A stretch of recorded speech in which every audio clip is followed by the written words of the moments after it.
Livro de Salmo,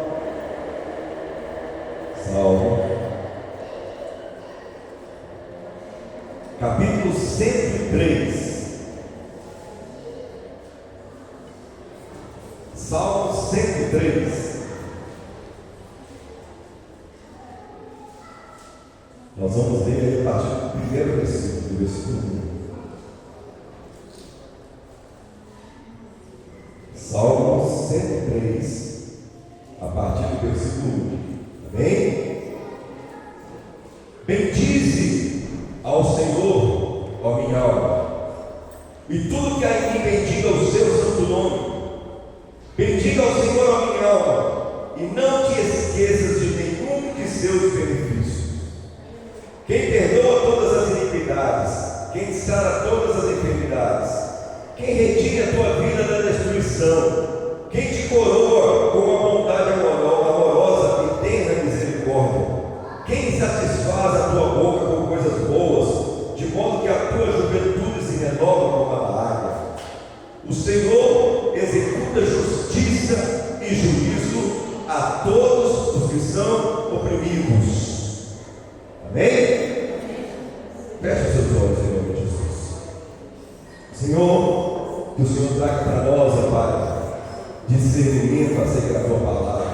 Que o Senhor abra, Senhor, o nosso entendimento, o nosso coração, e que o Senhor venha falar conosco nessa noite. Pai, eu quero ser um vaso usado pelo Senhor nessa noite, Pai. Que o Senhor me esvazie, ó Pai, de mim mesmo, e que me encha com o teu Espírito Santo nessa noite, para que eu possa transmitir aqui, ó Deus, a tua vontade, a tua palavra, Deus, àqueles que estão aqui nessa noite, aqueles que vão ouvir essa mensagem.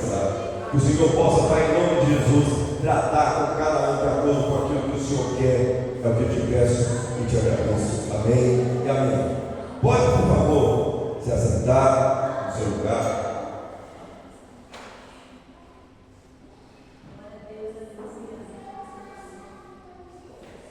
Glória a Deus. Esse salmo que nós lemos, ele é um salmo escrito por Davi, e ele traz para nós alguma coisa importante para que nós possamos refletir, para que nós possamos meditar.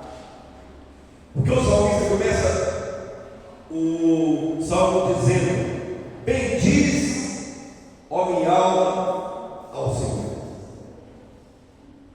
O que o salmista está querendo dizer com isso? A nossa alma são os nossos sentimentos. Ela é responsável pelos nossos sentimentos. A alma é o que foi colocado dentro de nós. Nós, como seres humanos, nós somos um ser triconômico, quer dizer, nós temos três essências dentro de nós: corpo, alma e espírito. O corpo é essa matéria que nós vemos aqui, que foi formada do pó, e quando nós morrermos, vai voltar para o pó. O espírito foi dado por Deus para nós quando Ele soprou lá nas narinas de Adão o fôlego de vida. O espírito é aquilo que nos mantém vivos. Se o nosso espírito for retirado, não tem como continuar vivo. E a alma é responsável pelos nossos sentimentos. A alma é responsável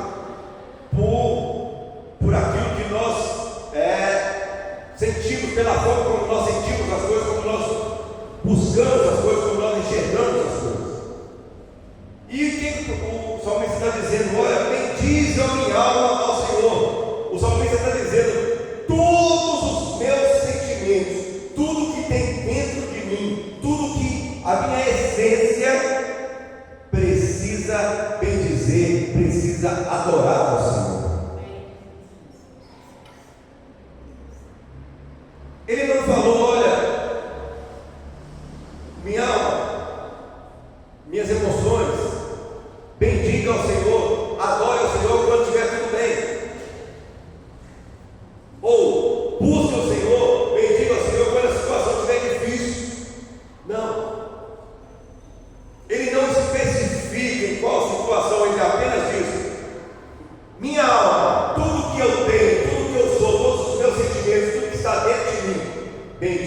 Senhor. Por quê que a nossa alma precisa bendizer ao Senhor? Ele continua: e tudo que há em mim, não só o seu sentimento, mas tudo que você tem, tudo que está dentro de você, precisa bendizer ao Senhor. E como é que nós fazemos para bendizer ao Senhor? Praticando aquilo que está escrito dentro dessa palavra, procurando ser fiel àquilo que essa palavra determina que nós precisamos fazer para andarmos com Cristo. Hoje em dia virou meio que moda as pessoas dizerem que são cristãs.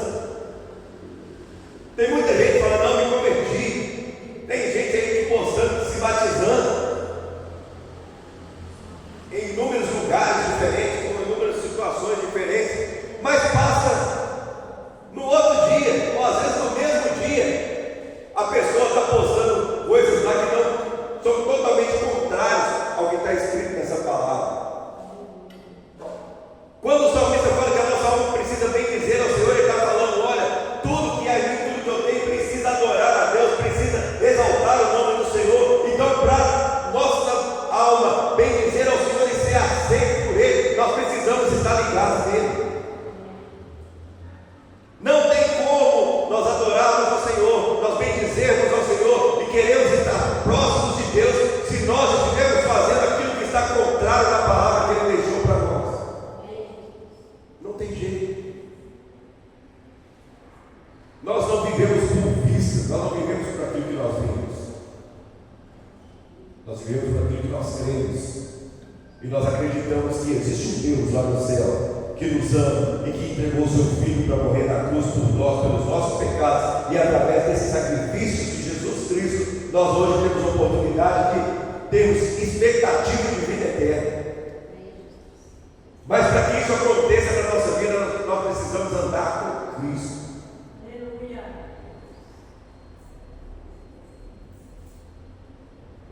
Muitas pessoas já ouviram falar a respeito de Jesus. E às vezes a gente fala com as pessoas, a gente comenta com alguém sobre Jesus: não, eu conheço Jesus. Ah, não, Jesus está comigo. Jesus anda comigo, Ele está sempre comigo. E eu já vi gente falando isso com um copo de cerveja na mão. Deus está comigo.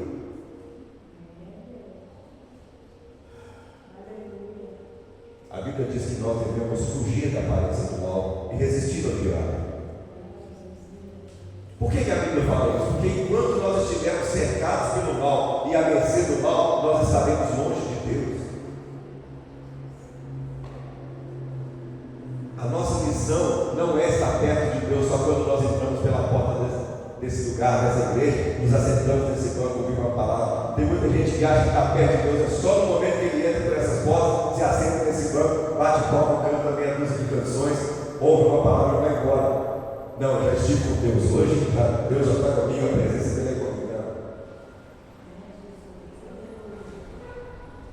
A presença de Deus na nossa vida ela precisa ser constante, em todo tempo, em toda circunstância, em toda situação. Olha o que o salmista está falando: bendize a minha alma, Senhor, e tudo que há em mim, é tudo. Não é só no momento que nós estamos aqui dentro, não. Não é só na hora que nós estamos perto de algum irmão, perto de alguma pessoa, que nós devemos refletir a imagem de Cristo, não. Nós temos que refletir a imagem de Cristo é quando nós estivermos andando lá na rua e as pessoas vão olhar para nós e falar: aquele pessoa lá, aquele homem ou aquela mulher, ele é diferente, ele fala diferente, ele anda diferente, ele se veste diferente. É bom estar perto dessa pessoa. Mas assim como o Espírito de Deus dentro de nós nos faz refletir a imagem de Cristo, quando o Espírito de Deus não está dentro de nós e não está dirigindo a nossa vida, nós estamos refletindo a imagem do mal. Fomos criados à imagem e semelhança de Cristo, mas para que essa imagem e semelhança ela transcenda para que as outras pessoas vejam, é necessário que Ele esteja em nós. Cristo precisa estar em nós. Cristão Quer dizer, pequeno Cristo. Será que nós temos sido pequenos Cristos andando por aí? Será que se Jesus estivesse no nosso lugar, Ele andaria pelos lugares onde nós temos andado? Ele faria as coisas conforme nós temos feito? Isso é que tem que nos fazer pensar e nos fazer corrigir a nossa trajetória. Porque quando nós estamos fazendo algo e nós perguntamos, será que Jesus faria isso? E a resposta for não, nós estamos longe do propósito dele na nossa vida. Pastor, é muito difícil, eu sei. E ele também não falou que seria fácil. Ele falou que no mundo nós teríamos aflições, teríamos sofrimento, teríamos angústias, passaríamos por situações em que nós precisaríamos estar firmes e fortes. Mas para que nós sejamos firmes e fortes para passarmos as situações e vencermos as adversidades que a vida tem, é preciso que nós estejamos firmados na palavra de Deus.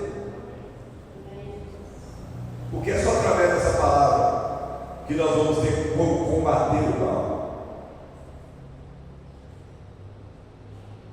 Pastor, então quer dizer que se eu souber a palavra de Deus, se eu decorar aqui uma boa parte da Bíblia, eu estou isento de ser alcançado pelo mal? Não.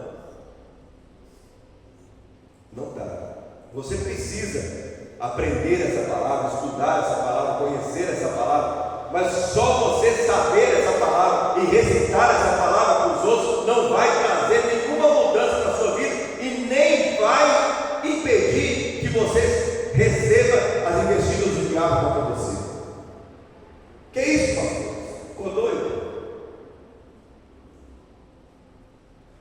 Jesus, Filho de Deus, estava lá no deserto e de repente, jejuando, se preparando para o início do seu ministério, de repente aparece lá um ser e fala para ele: você é Jesus. Por que você não transforma essas pedras que estão ali em pães para poder matar a sua fome? Porque isso está escrito na palavra. Quem foi que apareceu para Jesus lá no deserto? Hein? Quem foi? Satanás. O que Satanás estava falando com Jesus? Estava citando o quê? A palavra de Deus. Quer dizer que ele conhece a palavra.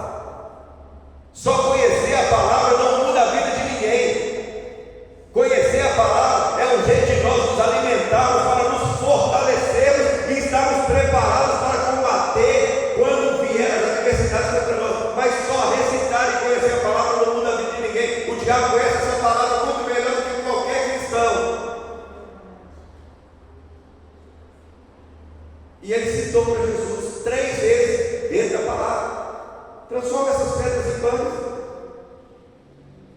Aí depois virou para ele: olha, está escrito que o Senhor dará ordem aos seus anjos a seu respeito. Se o Senhor pular daqui, os anjos irão e não vão deixar o Senhor cair lá e se machucar.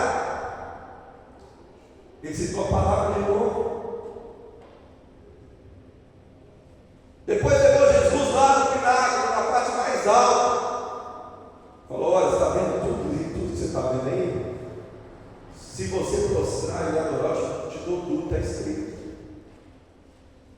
E como é que Jesus rebateu as investidas de Satanás? Hein? O que Jesus usou para rebater as investidas de Satanás?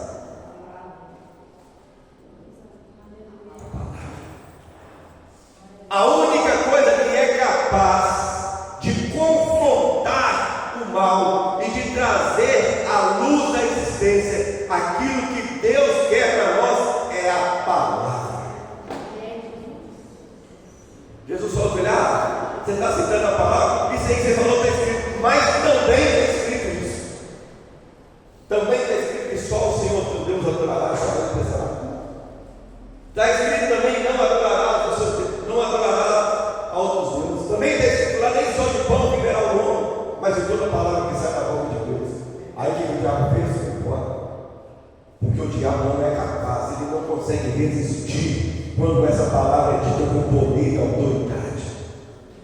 Por isso que não basta só recitar, ela precisa estar dentro de você, porque quando você falar, ela não pode sair só como uma coisa decorada, ela tem que sair da sua boca como uma flecha direcionada que vai certo do alvo. Mas para isso acontecer, você precisa estar vivo. E você precisa estar bem dizendo ao Senhor em todas as situações da sua vida.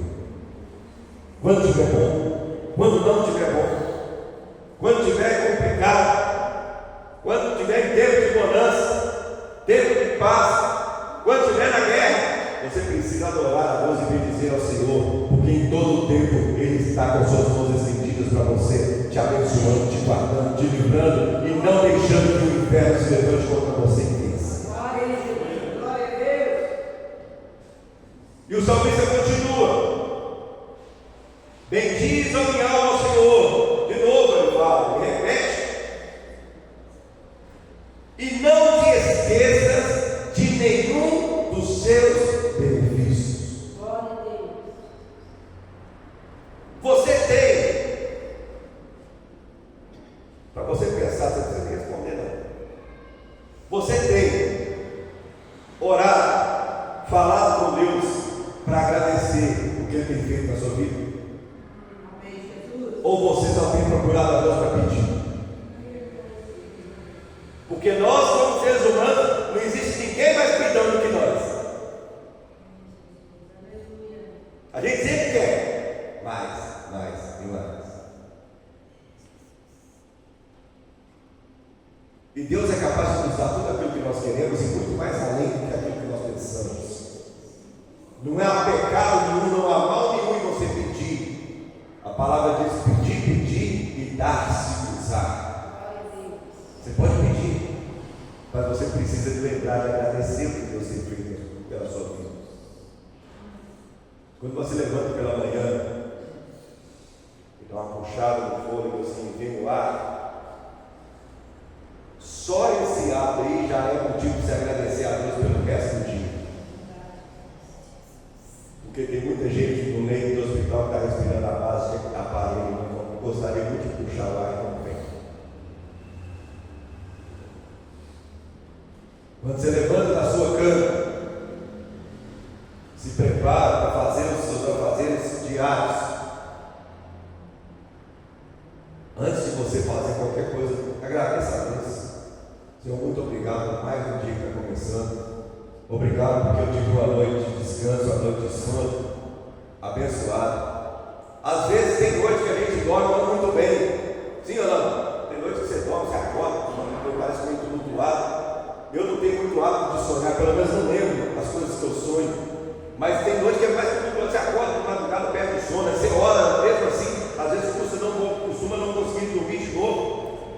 Mas mesmo quando você passar por uma noite dessa, meio tumultuada, meio atribulada, e você acordar pela manhã, você fala: Senhor, eu te agradeço pela minha noite, porque apesar dela não ter sido do jeito que eu esperava, o Senhor esteve com as suas mãos sobre a minha vida, me guardando durante toda essa noite do terror noturno. Glória a Deus. Muito obrigado, Senhor, porque eu tenho uma cama para eu poder deitar e descansar o meu corpo.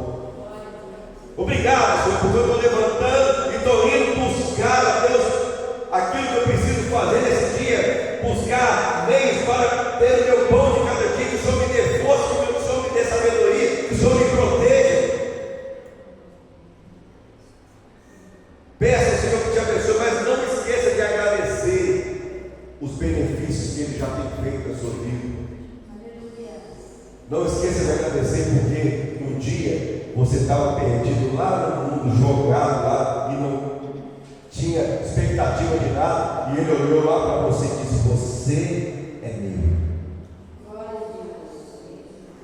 E te deu a oportunidade de conhecê-lo, e você veio para Ele, e hoje você está aqui nesse lugar, adorando e bendizendo o nome daquele que vive e reina para todo sempre. E isso já é um motivo para você agradecer.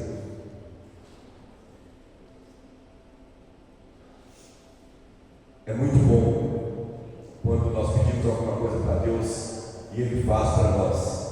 Mas eu acho que Ele fica muito mais feliz quando nós agradecemos por aquilo que às vezes nós nem vimos mas nós sabemos que Ele fez. A única pessoa que às vezes faz alguma coisa por nós nem ficamos sabendo, e nós temos que agradecer a Deus, porque dos outros nós esperamos ver o que eles fazem para a gente agradecer. Sim ou não? Ou você agradece, Senhor, pensou que presente que eu vou ganhar ainda? Que presente que eu vou ganhar ainda? Só pensou, toca lá no coração, no fundo da água, em nome de Jesus. Mas com Deus você pode fazer isso. Senhor, obrigado por todos os livramentos que eu tenho visto o Senhor fazer na minha vida e por aqueles que eu não tenho visto, mas que o Senhor tem feito. Porque Ele tem feito. Às vezes a gente não vê, mas Ele fez. Às vezes a gente não vê os benefícios que Deus tem colocado para nós, mas Ele está fazendo. O salmista continua: quem perdoa todas as iniquidades e quem sara todas as suas enfermidades? Quem é? É Deus. Ele perdoa os seus pecados, as suas iniquidades. Aí ele volta lá: tudo que há em mim bendiga a minha alma, bendiz a minha alma, Senhor, e tudo que há em mim bendiga o teu santo nome. E não se esqueça de novo dos seus benefícios. Deus tem perdoado os seus pecados, Deus tem curado a sua vida, Deus tem abençoado a sua família. Você tem que agradecê-lo por esses benefícios. Aí ele continua: quem redime a tua vida da destruição? Nós temos visto cada dia aí mais e mais e mais situações difíceis de serem vividas, situações que têm nos assombrado, nos assustado, coisas que nós temos visto aqui, nós não acreditamos que o ser humano é capaz de fazer, e nós estamos infelizmente vendo isso acontecer. Hoje nós estávamos começando o trabalho lá e estávamos falando a respeito disso. Eu não sei se é porque hoje tem mais divulgação, hoje tem mais mídia, mas nós temos visto cada vez mais violência, cada vez mais situações complicadas, cada vez mais coisas que têm nos assustado. Semana passada eu perdi uma colega, uma amiga minha, com 11 tiros. Ela levou 11 tiros do namorado, que depois se suicidou.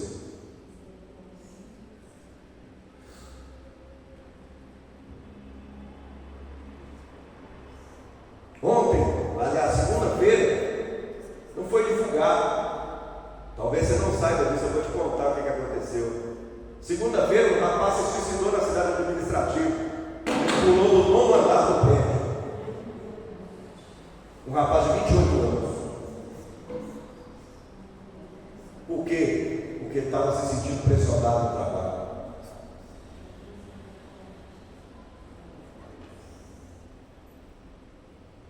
Se todo mundo viu aí aquela situação que aconteceu com esse carinho aqui em Belo Horizonte.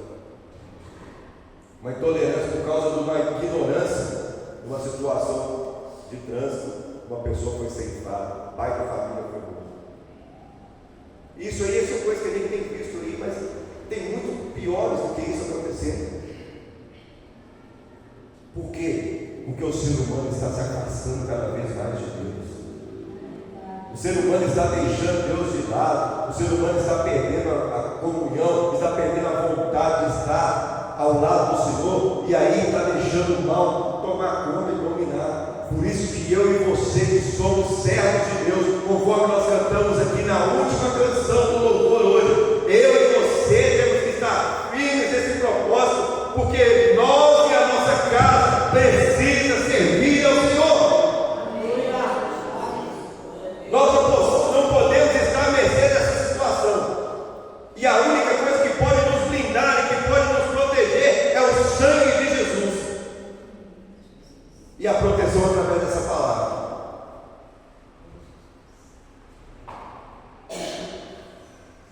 Nós temos que entender que quem livra a nossa vida da destruição é Deus. O que nós temos visto aí são pessoas cada vez mais jovens se perdendo, cada vez mais jovens morrendo, perdendo seus filhos sem salvação.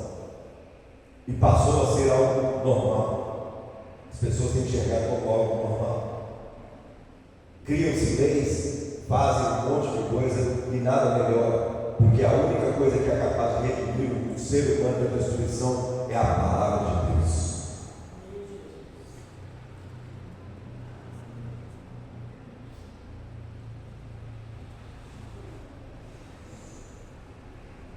Quem te coroa com a bondade amorosa e tenha misericórdia? Quem satisfaz a tua boca com coisas boas, de modo que a tua juventude se renova como a água? Da sua boca precisa sair palavras de vida e não de morte. Da sua boca precisa sair palavras que abençoam e não que amaldiçoam. Da sua boca precisa sair palavras que trazem esperança para a pessoa e não joga as pessoas no buraco. Da sua boca precisa sair palavras que conduzem à vida eterna, não ao inferno.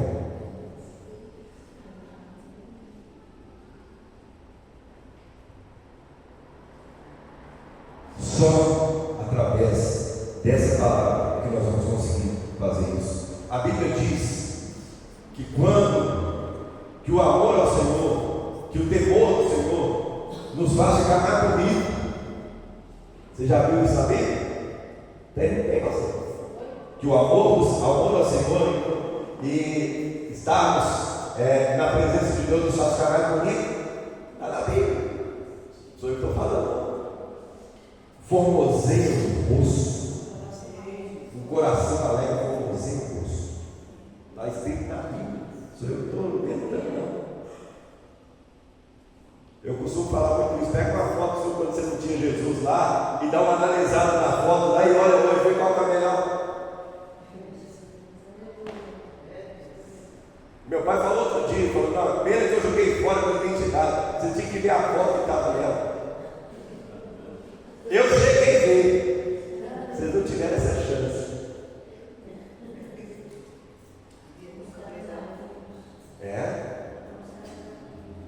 É assim.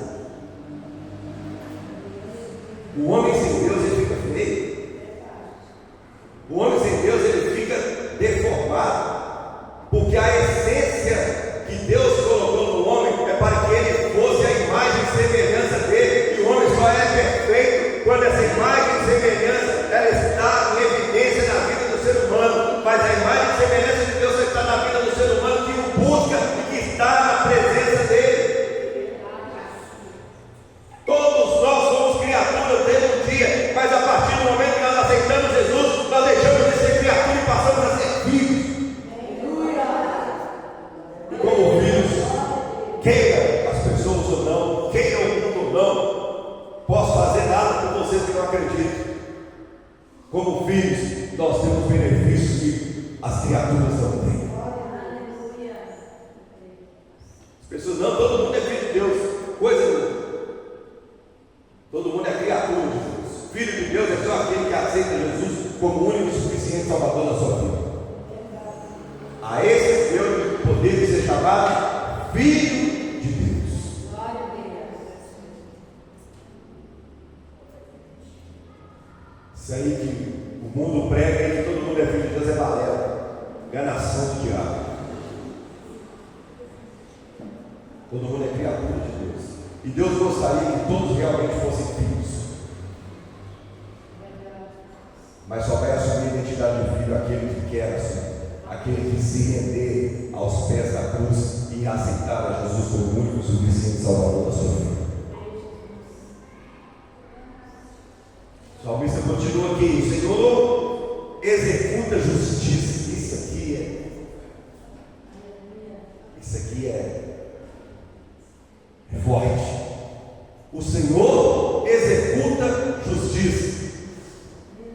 Tem muita gente dizendo que não, porque agora eu sou convertido, está tudo bem, e eu me converti, agora eu vou para o céu, e acabou, eu posso fazer o que eu quiser, que a minha salvação está garantida.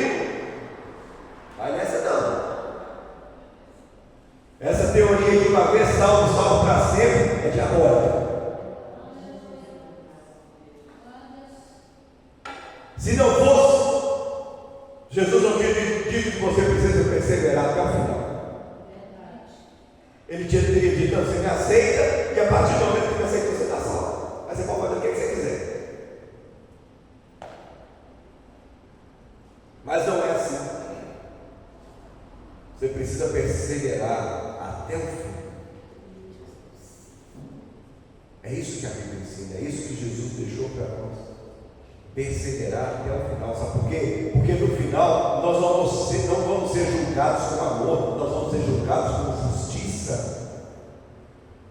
Hoje nós recebemos o amor de Deus e a misericórdia de Deus sobre as nossas vidas, que nos faz caminhar, que nos ensina, que nos direciona, que nos tira dos maus caminhos, que nos faz ter uma visão do que nós precisamos fazer. Mas no dia do juízo, Deus não vai julgar ninguém com amor, Deus vai julgar todo mundo com justiça.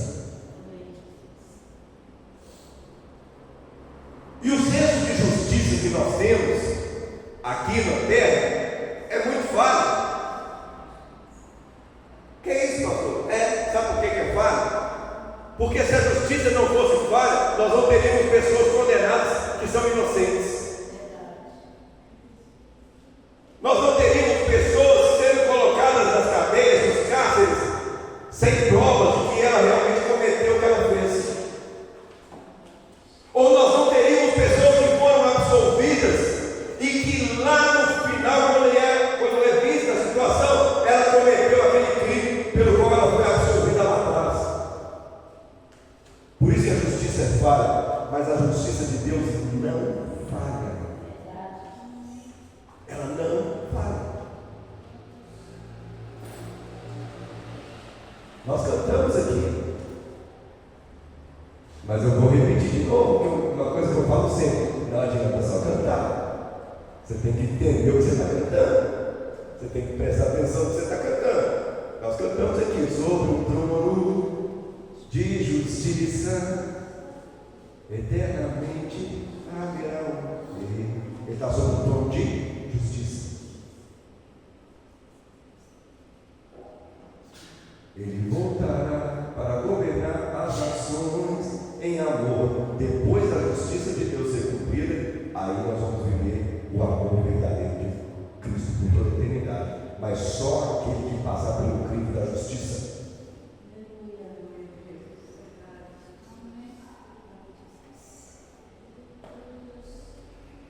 Pastor, Senhor, misericórdia, o Senhor está pegando pesado. O Senhor não queria a palavra. Eu só estou trazendo para você à luz aquilo que a palavra está descrevendo. O salmista falou aqui, mas não foi isso que o Senhor não foi. Olha aqui o que o salmista falou, versículo 6: o Senhor executa justiça e juízo a todos os que são oprimidos. Justiça e juízo. Quer dizer, ele traz a justiça e o juízo é a sanção decorrente da justiça. Quando a pessoa recebe uma condenação, ela recebe a condenação baseada naquilo, nas provas, deveria pelo menos ser assim, baseada nas provas que estão dentro do processo, e que aí eles vão colocar lá: fulano de tal foi condenado a tanto tempo de cadeia ou de prisão, porque cometeu esse crime que está previsto tal, nessa lei, no artigo tal do Código Penal. Mas nós seremos julgados. E para nós não vai ter artigo do Código Penal, do Código Civil, de processo penal, não. Para nós vai ter artigo que é a palavra de Deus. Você descumpriu o que estava escrito nessa palavra aqui, agora não tem como. Apartai-vos de mim, porque eu não vos conheço. É duro ouvir isso. É difícil ouvir isso. Mas é a realidade que a gente precisa ter consciência. Pastor, esse tipo de mensagem aí vem para me amedrontar a gente, não. Essa mensagem vem para te amedrontar, essa mensagem vem para abrir os seus olhos e não arrependa. Para que, se você estiver fazendo ao contrário da escrita dessa palavra, volte e comece a fazer as coisas, pelo menos o mais correto que você conseguir dentro dessa palavra. Porque Jesus disse que ele morreria, que ele ressuscitaria, que ele iria para o céu preparar um lugar, e daqui a pouco ele vai voltar para buscar a sua igreja para aquele lugar que está preparado. Mas só vai se assentar com ele aquele que for, tiver um carimbo lá de aprovado no dia do julgamento, no dia do juízo. Nós estamos sendo provados todos os dias aqui para sermos aprovados lá. Só é aprovado quem passa pela prova. Só quem passa pela prova que é aprovado. Então, para terminar, eu gostaria que você entendesse que tudo que tem, tudo que você é, tudo que existe em você, precisa adorar a Deus, precisa bendizer ao Senhor. Você precisa agradecer a Deus, ser grato a Deus por tudo que Ele tem feito na sua vida, na sua casa, na sua família. Pastor, não está tudo do jeito que eu quero, mas não é do jeito que você quer, do jeito que Ele quer. E a Bíblia diz que os caminhos de Deus, os propósitos de Deus são muito melhores que os nossos.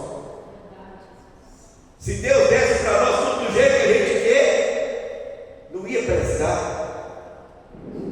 A gente ia meter os pés pelas mãos, aí ia ter problema. Porque eu falo isso, já falei isso aqui outras vezes, mas eu vou falar de novo. O ser humano é um ser muito difícil de lidar. E é difícil você ter unanimidade em qualquer grupo. Todo mundo, cada um pensa de um jeito, cada um quer de um jeito. E eu falo que é impossível você ter unanimidade no grupo unitário. Como assim? Ser sozinho, só você. Você acorda um dia pensando uma coisa, hoje eu vou fazer isso, vou fazer aquilo. Aí à medida que o tempo passa, um dia você fala, não vou fazer desse jeito, não vou fazer do outro. Você não é unânime nem com você mesmo. Você muda de ideia, a gente muda de ideia. Nós somos muito volados, muito vulneráveis. Por isso é que Deus muitas vezes não faz do nosso jeito. Porque um dia a gente quer uma coisa, no outro dia a gente quer outra. Mas os planos de Deus são perfeitos, Ele enxerga lá na frente. O que Ele faz para nós vai servir para hoje, para amanhã, para a nossa caminhada até o final e depois para que nós somos com Ele para toda a eternidade. É por isso que as coisas são do jeito dele, por isso que não são do nosso. E a gente tem que aprender a agradecer a Ele por aquilo que Ele tem feito do jeito dele, porque o jeito dele é melhor do que o nosso. Amém? Fique de pé no seu lugar.